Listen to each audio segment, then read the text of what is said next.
उसे अपने हाथों से खाना खिलाते आई हूँ, अब भी खिला दिया करोगे। तुम आराम कर लिया कर। बस मैं मुझसे और रोटियां नहीं खाई। खा ले राजा, अब तेरा भी तो दोष नहीं, रोटी आधी कच्ची आधी जली हुई है।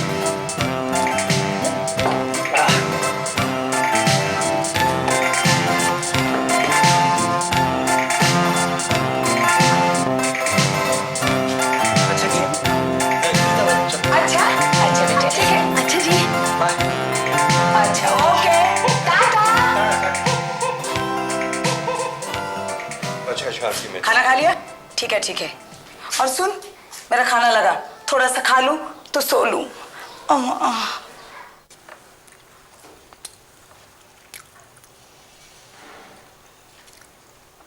अब एक ही पाव बचा है, इस अकेले से तेरा क्या पेट भरेगा, तो अपने लिए और खाना बना ले। ये घूर घूर के क्या देख रही है? अपने बेटे का खाती हूँ, खाना तेरे मायके से तो नहीं आया था। माँ जी, आप ऐसा क्यों करती है मेरे साथ? मैंने आपका क्या बिगाड़ा है? क्या मतलब? आखिर वो मेरे पति हैं, मैं आपके और उनके बीच दीवार तो नहीं जो। क्या क्या चाहती है?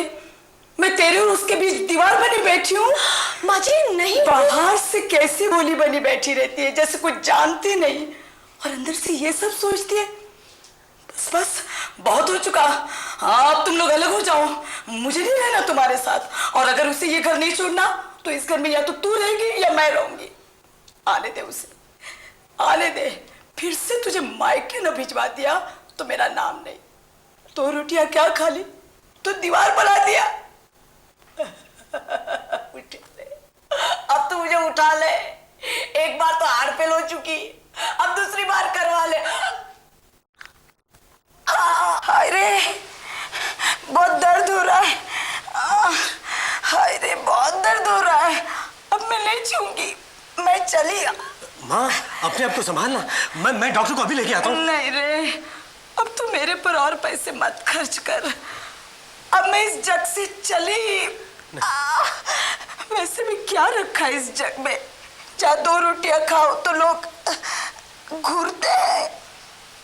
ये क्या तमाशा बना रखा तुमने? जी लेकिन बस बस, अभी नाटक कंपनी बंद कर। आखिर तू अपने मायके से लाई क्या थी जो बात बात पर आंख दिखाती है, मुंह फुलाकर बैठी रहती है। साल भर से तेरा बाप कहता है स्कूटर बेचता हूँ, स्कूटर बेचता हूँ। स्कूटर तो क्या, 3 पहिए की साइकिल तक नहीं बेची आज तक। माँ जी अगर ये बात है तो आप ही लिख दीजिए ना। अच्छा, तो बुरी मैं बनूं? वो वहां लखनऊ में मोटर में सैर करे और दामाद यहाँ बस में धक्के खाए। बेटा, या तो तू मुझे हरिद्वार पहुंचा या इसे लखनऊ। नहीं माँ, लेकिन तू इस हालत में कहाँ जाएगी? तुझे जरा भी ख्याल नहीं? माँ दिल की मरीज है और तू। लेकिन मैंने कुछ किया नहीं है। Shut up! तुम अपना सूटकेस पैक करो, मैं कल सुबह तुम्हें पहली गाड़ी से लखनऊ रवाना कर दूंगा। ओ बेटा, मेरी सेहत थोड़ी बेहतर हो रही है। हाँ माँ। मैं नहीं जाऊंगी लखनऊ। मेरी सेहत फिर बिगड़ रही है। मैं भी देखता हूँ, तुम कैसे नहीं जाती लखनऊ? बेटा स्कूटर। और तुम तब तक वापस नहीं आओगे जब तक तुम्हारे साथ तुम्हारी ट्रेन में ससुर जी स्कूटर ना भेजे। पिताजी। बेटे। एनफ! सूटकेस पैक करो। नहीं। मैं कहता हूं अभी निकलो, इसी वक्त। जीना हराम कर दिया तुमने। माँ जी अब। अरे बेटा, ऐसा जुल्म मत कर। आप इसे घर से बाहर निकाल दीजिए। माँ जी प्लीज समझाइए। मैं कहता हूँ ये किस्सा मैं आज खत्म कर ही रहूंगा। ये रोज रोज की अशांति मुझसे बर्दाश्त नहीं होती है। चलो निकलो यहाँ से। निकलो। अरे अशांति, मेरा मतलब है शांति। भगवान से डर। अब ये मियां बीवी के झगड़े हैं, उसमें मैं क्या बोलूं? कुछ नहीं, आग लगाकर दूर खड़ी देख। हे भगवान, ये मुझ जैसी माँ को कब समझेंगे? अब तो तुझे वही समझेंगे, समझे? तो ये केस है जी। मेरी कुछ समझ में नहीं आता, मैं जाऊं तो कहाँ जाऊं? मैं 2 बार ऑलरेडी इस हाल में मैके जा चुकी हूँ। और इस बार सासू माँ का कहना है कि अब अगर आना है तो स्कूटर पर बैठ कर ही आना है। जी हाँ, अब आप ही बताइए, इस अनजान शहर में मैं कहाँ घूमती रहती? मैं दिन भर भटकती रही, बाहर आपका बोर्ड पढ़ा तो यही एक चारा नजर आया। प्लीज प्लीज प्लीज मुझे बचा लीजिए, प्लीज। फिक्र मत करना, सासू माँ हरिद्वार जाकर ही रहेगी। यानी मैं फिर उस घर में रह पाऊंगी?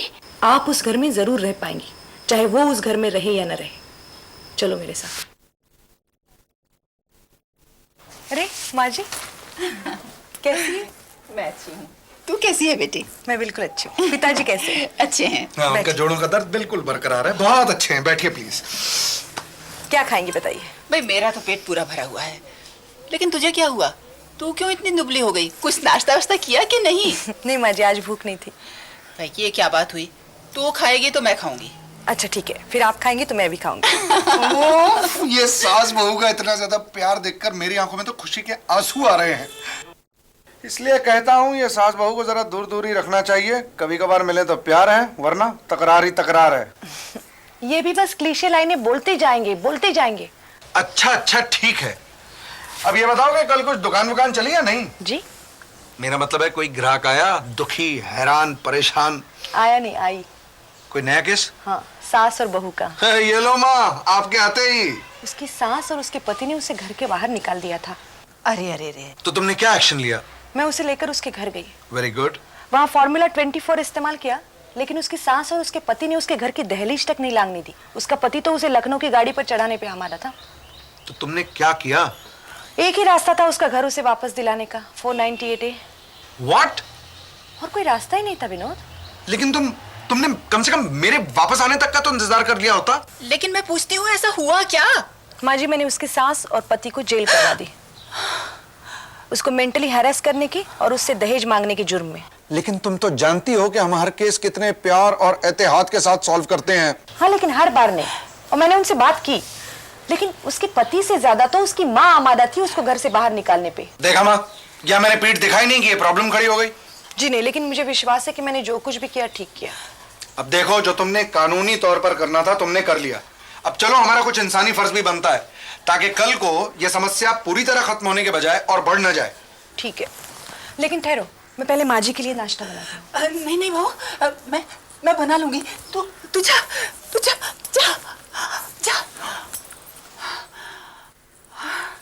यहाँ से कोई निकालो, मुझे निकालो यहाँ से। मेरा दम घुटा जा रहा है और फिर हो जाएगा सचमुच। अब ये तो बहू से बुरा बर्ताव करने से पहले तुम्हें सोच लेना चाहिए था। माँ जी, खाना। तू अब जले पे नमक छिड़कने आई है क्या? कहिए माँ जी, कैसी है? ये तू पूछ रही है? हमें अंदर करवा कर। देखिए, कानून कानून है। आपने जो कुछ भी किया गैर कानूनी था। एक मिनट, मैं कुछ बोलना चाहूंगा। देखिए माँ जी, जो कुछ हुआ सो हुआ। अब आप साफ और स्पष्ट शब्दों में हमें सिर्फ ये बताइए कि आपका आगे का क्या इरादा है। सोच समझ कर बताइएगा, क्योंकि आगे क्या होगा ये आपके इस जवाब पर निर्भर करता है। यानी हम छूट सकते हैं? ये आपकी बहू पर है। बहू, मेरी बेटी, मुझे बचा ले। बचा ले तो ठीक है, लेकिन उसके पहले आपको कुछ वादे करने होंगे। कर लिए। मुकर जाएगी। आप चुप रहिए, बीच में बड़बड़। जी? इन पर तो गुस्सा कर सकती हूँ ना, ये तो पति है। जी नहीं। थैंक यू वेरी मच बेटी, थैंक यू। अच्छा, अब तो निकालो। एक मिनट, गीता, तुम्हें कुछ पूछना है? जी, वो स्कूटर की बात तो आप भूल जाएंगी ना? मेरे पिताजी के पास बिल्कुल पैसे नहीं है। स्कूटर के लिए तो उन्होंने कहा था। हम मजाक में कहा होगा। तो भूल गई मैं।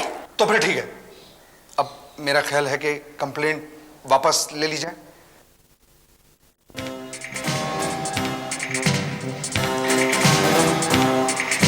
ये ले बेटी। ये क्या माँ जी? बस तेरे लिए बना के लाई थी कुछ, खा ले। आपने क्यों तकलीफ की? आप हमारे यहाँ आएंगे, हमें भी सेवा का मौका दीजिए। आप भी खाइए, मैं और बनाऊंगी। अरे नहीं बेटी, तू आराम कर। बता और क्या खाएगी? दूध लाऊं तेरे लिए? नहीं माँ जी। माँ, बच्चे भी तक पूछ लो। तू चुप कर, मैं दूध लाती हूँ तेरे लिए। हाँ नहीं माँ जी। अच्छा ठीक बेटी, अगर हमारे बीच कुछ ऐसी वैसी बात हो ना तो मुझे साफ साफ बता देना। कोई ऐसा वैसा कदम ना उठा लेना। हाँ, ऐसा क्यों कह रही माँ जी? बस ऐसी एक बात थी, कह दी, याद रखना। हाँ अच्छा। एक अच्छी खासी सास को तुमने डरा दिया। मैं खातिरदारी क्यों आ रही है? आई विश गीता के घर में उसकी ऐसी ही खातिरदारी हो रही। न जाने क्यों मिसेस माथुर, मगर मेरे अंदर एक आवाज कह रही है कि ये किस्सा अभी खत्म नहीं हुआ है। मिस्टर बुरा बर्ताव करने की हिम्मत नहीं करेंगे।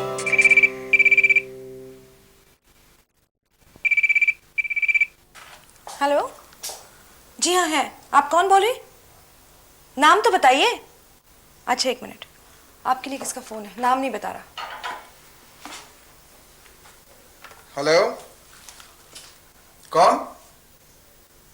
सी हाँ हाँ, तो ऐसा है कि आप 10 बजे दफ्तर में आ जाइएगा। Okay, alright.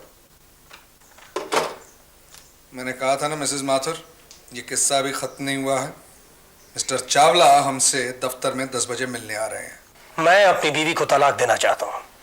मैं चाहता हूँ कि ये केस आप लड़ें। ये अचानक तलाक की बात कैसे आ गई? मिस्टर माथुर, अगर इन्होंने आपको और आपकी माँ को लॉकअप में बंद करवाया होता और आपकी माँ की तबीयत खराब हो गई होती तो आप क्या करते? वेल, अगर आप तलाक ही चाहते हैं तो एक मिनट, मेरा ख्याल है इस केस के बारे में हम आपस में कुछ बातें करना चाहेंगे। क्यों मिस्टर माथुर? Yes, okay. ऐसा है मिस्टर चावला कि आप बाहर वाले कमरे में कुछ देर इंतजार करिए। हमारी डिस्कशन खत्म होते ही हम आपको अंदर बुलवा लेंगे। जी, लेकिन मुझे पूरा विश्वास है कि आप सब ठीक करवा लेंगे, क्योंकि उस दिन हमें लॉकअप से रिलीज कराने में आपका बहुत बड़ा हाथ था। Thank you, thank you. कहिए, क्या कहना चाहती हैं? आप क्या सोच रहे हैं? इस केस में बात बहुत आगे बढ़ चुकी है, अब सुलह मुमकिन नहीं। मेरा यही ख्याल था सही था। कि आपका ये ख्याल होगा। मतलब सुलह तब नामुमकिन हो जब आपस में कोई मतभेद हो। यहाँ तो सिर्फ अपने घायल अहंकार की वजह से मिस्टर चावला अपनी बीवी को तलाक करना चाह रहे। ये भी कोई ग्राउंड से डिवोर्स के? जी नहीं, कुछ और भी वजह है, जैसे कि इनकम्पैटिबिलिटी, उनकी माँ की तबीयत का खराब होना। आगे ना माँ पर, उस बात को कभी नहीं भूल सकते। हाँ भाई, वो बेटे हैं अपनी माँ के, इस बात को कैसे भुलाया जा सकता है? आप कभी औरत के नजरिए से इस केस को देखेंगे? आप देखिए ना मर्द के नजरिए से इस केस को, उस बेचारे मर्द के नजरिए से जो फंसा हुआ है अपने माँ और बीवी के बीच में। और मैं आपको बता दूं, हम मिस्टर चावला की तरफ से ये केस जरूर लड़ेंगे। हम नहीं, आप लड़ेंगे। मतलब मैं गीता की तरफ से लड़ूंगी। क्या? हाँ, and I will make sure कि उसे डरा धमकाकर म्यूचुअल कंसेंट से मिस्टर चावला डिवोर्स हासिल नहीं कर पाए। तो ठीक है, लड़िए। मैं भी देखता हूं आप इस तलाक को होने में कैसे रोक सकती हैं। अरे छुट्टी कर दूंगी आपकी कोर्ट में। तो ठीक है, अब इस केस को लेकर हम कोर्ट में ही मिलेंगे।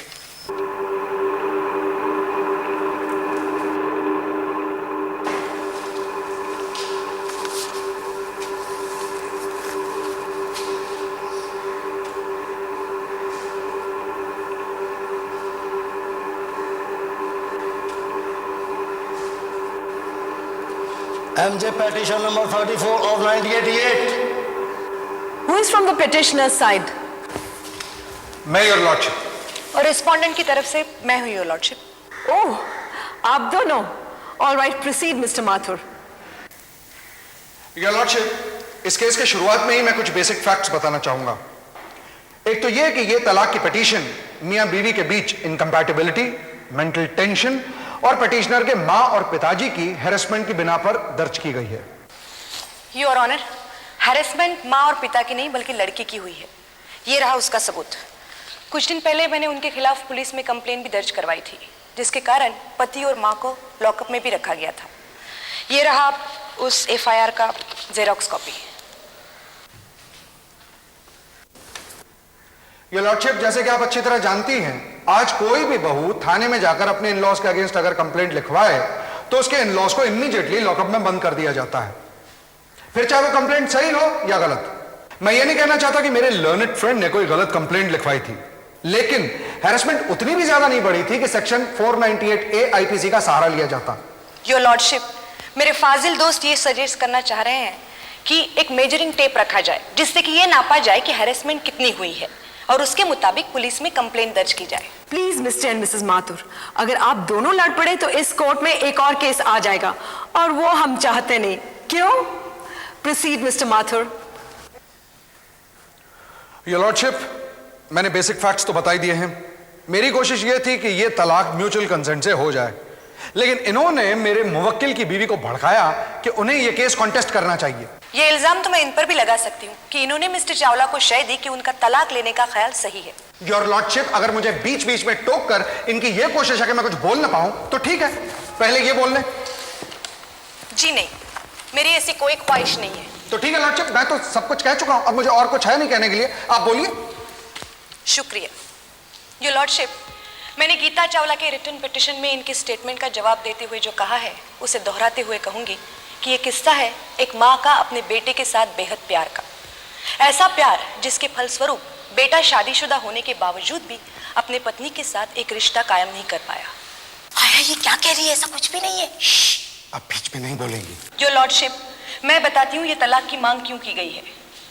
जैसे कि योर लॉर्डशिप, कोई माँ अगर अपने बच्चे को किसी गलती की सजा देना चाहे तो बच्चा गुस्से में माँ से बदला लेना चाहता है। जैसे कि वो घर का कोई फूलदान तोड़ देता है या बाथरूम का नलका खुला छोड़ता है। उसी तरह चावला साहिब और उनकी माँ उनको लॉकअप में बंद करवाए जाने का बदला लेना चाहते हैं तलाक देकर। इसलिए मैं कहूंगी कि तलाक के ये ग्राउंड्स बिल्कुल बचकाना और बेमानी है। मैं फिर भी कहूंगी कि आप दोनों पार्टीज को आमने सामने बिठाकर बात कीजिए। शायद कोई आउट ऑफ कोर्ट सेटलमेंट मुमकिन हो। अगर योर लॉर्डशिप इंटरवीन करे तो हम आपके चेंबर में दोनों पार्टीज को मिलवा सकते हैं। मुझे कोई एतराज नहीं।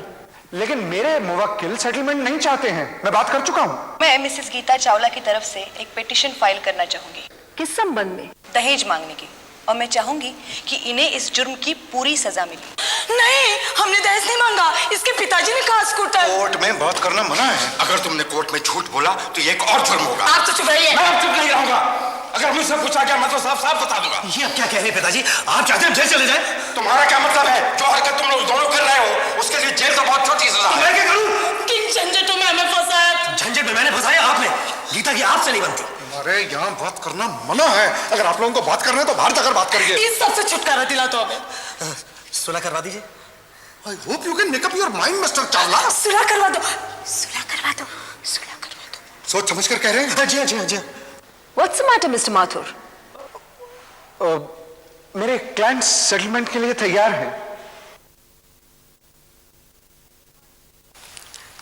हाँ जी, कहिए पहले कौन बोलेगा? मेरा ख्याल है जिसे सबसे ज्यादा शिकायत है वही पहले बोले। हम क्या कहें? कुछ कहेंगे तो जेल हो जाएगी। क्यों हो जाएगी? अजय, हम तो डर चुके हैं। आप डरी हुई हैं, ये बेचारी डरी हुई है। फिर डरा कौन रहा है? जब से हमें जेल हुई है इस लड़की ने हमें डरा रखा है। देखिए मिसेस चावला, जहां तक मुझे आपका केस समझ में आता है तो वो उस इंसान का है जो अंधेरे में रस्सी को सांप समझ बैठा है। तो इसमें रस्सी का तो कोई दोष नहीं। माँ जी आप मुझसे बड़ी हैं। मैं हाथ जोड़कर विनती करती हूँ, मुझे गलत न समझिए। ऐसे देखा करती थी कि सारे शरीर में कंपन दौड़ जाती थी। मुझ पे यूं तोहमत न लगाइए माँ जी। तो ऐसे देखती थी जैसे इस वक्त देख रही है। कभी ऐसे कभी ऐसे ऐसे देखती थी तू। देखिए मिसेस चावला, हम यहाँ हर रोज मियाँ बीवी की समस्याओं को देखते हैं, सुनते हैं। इसलिए मैं कहती हूँ कि आपकी बहू एक सुंदर, सुशील और घरेलू सी बहू है। आप सब मिलजुल के रहिए ना, यही मैं चाहती हूँ और कोर्ट भी। लेकिन योर लॉर्डशिप, सवाल ये उठता है कि क्या ये अपनी बहू को अपने साथ रखना चाहती है? मैं यहाँ जरा दखल अंदाजी करना चाहूंगा और ये बताना चाहूंगा कि ये ऐसा बिल्कुल नहीं चाहती है। यहाँ तो भगवान के लिए चुप रही। नहीं रहूंगा। जज साहिबा, काश कोई ऐसा कोर्ट होता जहां आदमी जाकर अपने पे हो रहे बीवी के जुल्म सुना सकता। हमारा बेटा खासा अच्छा है। अगर उसके कोई कान भरता है तो ये कभी प्रेम से और कभी क्या उसे कहते हैं, ब्लैकमेल से। हाय, मेरा हार्ट फेल हो गई, मेरी हार्ट फेल हो गई। अरे फेल तो तू हो गई मां के कर्तव्य में। इन दोनों की अच्छी खासी जिंदगी है, हमेशा जाकर उसमें आग लगा देगी। और अगर मेरे बेटे का कोई कसूर है तो वो सिर्फ इतना कि वह बुद्धू सिचुएशन को समझ नहीं सकता और हमेशा अपने मां के अमर प्रेम के गुण गाता रहता है। ये बहुत सारे हिंदुस्तानी मर्द करते हैं। देखिए माँ जी, बात सिर्फ इतनी सी है। घर में जब बहू आ जाती है तो सास ये क्यों समझती है कि घर में कोई कंपटीशन आ गई है या मैदान में कोई दुश्मन उतर आया है। जिस घर में आपकी बेटी गई है उस घर की सास ऐसा समझे तो, या उसका पति उसे तलाक देना चाहे तो। तो गीता भी किसी की बेटी है। वो आपसे आपका बेटा छीनने नहीं आई है, उसका घर बसाने आई है। हाँ, लेकिन किसी लेकिन का सवाल ही नहीं उठता अगर आप इस बात को समझ जाए तो। बल्कि मेरा आपसे और दुनिया की तमाम सासों से ये मशविरा है कि एक बार आपका बेटा बड़ा हो जाए, उसकी शादी हो जाए, तो उसकी जिंदगी में बिल्कुल दखल न दीजिए। उसे अपनी पत्नी के साथ सुखी रहने दीजिए और आप अपने पति के साथ खुश रहिए। लेकिन एक बात बताइए, बेटा तो हम इसलिए पैदा करते हैं ना कि बुढ़ापे में वो आपका ख्याल रखे, रखवाला हो घर का। तो मैं आप जैसी माँओं से पूछूंगी कि अपने स्वार्थ के लिए किसी और जान को इस दुनिया में लाना क्या ये मातृत्व को शोभा देता है? खैर, अब मुझे पूरा विश्वास है कि ये सब बातें इनकी समझ में आ गई हैं। क्यों मिसेस चावला? जी। कहिए मिस्टर माथुर, आपको तो लग रहा था कि बिल्कुल साथ नहीं रहेंगे। I am surprised you know, क्योंकि आप तो तलाक के खिलाफ रहते हैं। जी नहीं, मुझे तो पता था कि सुलह हो ही जाएगी। जी। वेल, ये ना सही, लेकिन क्या है कि मैं भी तो अपना एक रोल कर रहा था इस ड्रामे में, वो भी तो जरूरी था इनके मिलने के लिए। हाँ, दरअसल बात कुछ समझ में नहीं आई कि इस बार मैं इस झांसी में आ कैसे गया। मैं समझाती हूँ, माँ का सवाल था ना, और जहाँ माँ बीच में हो वहाँ बेटा माँ की तरफदारी करेगा ही, बीवी को दोषी ठहराएगा ही। हाँ, ये कुछ हिंदुस्तानी मर्दों का प्रॉब्लम है।